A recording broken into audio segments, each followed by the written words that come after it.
महाराज राज्यातील आपल्या खाजगी स्लीपर कोचच्या संदर्भात आणि त्या बसेसमध्ये प्रवास करणाऱ्या लाखो महाराष्ट्रातल्या नागरिकांच्या संबंधित हा प्रश्न लक्षवेधीच्या माध्यमातून मी आपल्या समोर मांडतोय। अध्यक्ष महाराज, आजच्या या लक्षवेधीला माननीय मंत्री महोदयांनी उत्तर दिलंय। अर्धा या उत्तरावरती मी समाधानी आहे आणि मला खात्री जे उत्तर दिले त्याप्रमाणे खाली अंमलबजावणी होईल। पण अध्यक्ष महाराज, मी आपल्याला या ठिकाणी सांगतो की एकंदरीतच उत्तर जे दिले त्यामध्ये 12 जानेवारी 2026 ला एक अपघात झाला होता। अध्यक्ष महाराज, त्या अपघातात अनेक जण गेली। त्याच्यानंतर एक अपघात झाला, त्यात 25 लोक गेली। त्याच्यानंतर एक अपघात झाला, त्याच्यात 12 लोक गेली। पण या ठिकाणी 12 जानेवारी 2026 रोजी राज्यात 3284 नोंदणीकृत स्लीपर कोच बसेसना बोलवून रिकॉल करून त्यांची तपासणी करण्याचे आदेश दिले आहेत। हे उत्तरात आलेलं आहे। तर नेमका माझा स्पेसिफिक पहिला प्रश्न आहे की आजपर्यंत त्यापैकी किती बसेसची तपासणी पूर्ण झाली आणि किती बसेसमध्ये प्रतिबंधित संरचनात्मक बदल आढळून आलेला आहे।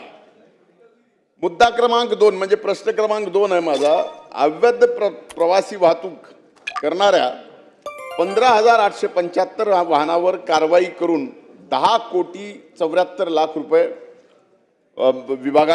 परिवहन विभागाने गोळा केले। त्याचा दंड म्हणून घेतला।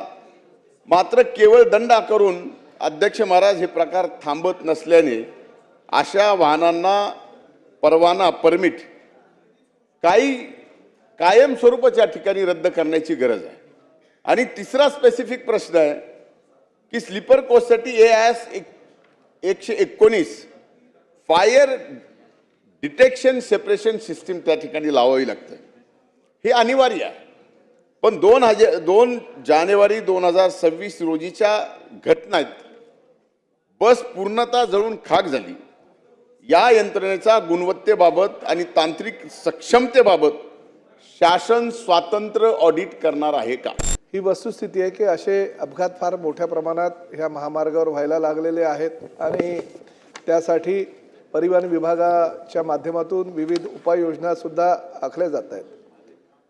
जो 25 मृत्युमुखी पडलेले जे प्रवासी होते त्याचा जो बस ड्रायव्हर होता तो पोलिसांनी केलेल्या चौकशीमध्ये दारू प्यालेल्या अवस्थेत आढळला आणि ती बस पलटी झाली आणि पलटी होऊन सर्वसामान्य प्रवाशांना आपला जीव वाचवता आला नाही, त्यांना बाहेरही पडता आलं नाही। याचं कारण असं आहे की काही खाजगी बसेस ह्या स्लीपर कोचच्या नावाखाली वेगळ्या वेगळ्या प्रकारे नवीन कृत्या त्या ठिकाणी आणतायत। पूर्वीच्या काळामध्ये ही एकच स्लीपर कोच असायचा, आता 2-2 स्लीपर कोच असतात। नंतर ते बॉक्स विमानामध्ये करतात, त्यानुसार बसवले जातात आणि मध्ये जर असा एखादा अपघात झाला तर त्या ठिकाणी प्रवाशांना बाहेर पडणं मुश्किल होतं।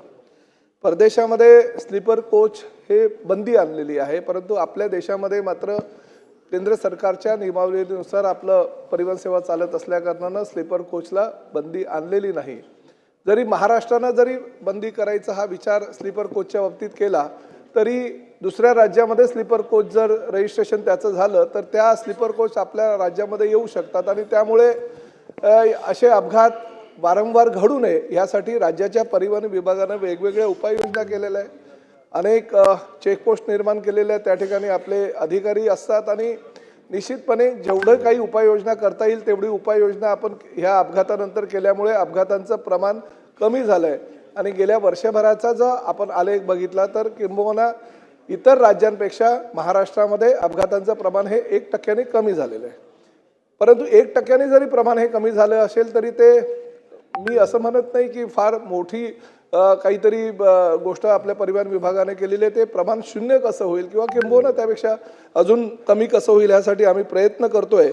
परंतु निश्चितपणे अशा प्रकारे जर स्लीपर कोचचे वारंवार किंवा दुसऱ्या गाड्यांचे जर असे अपघात होत असेल तर राज्य शासनाच्या वतीनं किंवा परिवहन सेवेच्या वतीनं निश्चितपणे कडक उपाययोजना आणण्यात येईल आणि भविष्यामध्ये असे दारू पिऊन चालवणारे जर ड्रायव्हर काही आढळले तर त्यांच्यावर कठोरात कठोर कारवाई करण्यात येईल.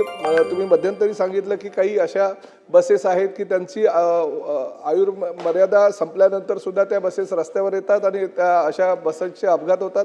ताबडतोब त्यावर कार्यवाही केली जाईल आणि अशा काही बसेस आढळल्या तर त्यांची नोंदणी रद्द करण्यात येईल.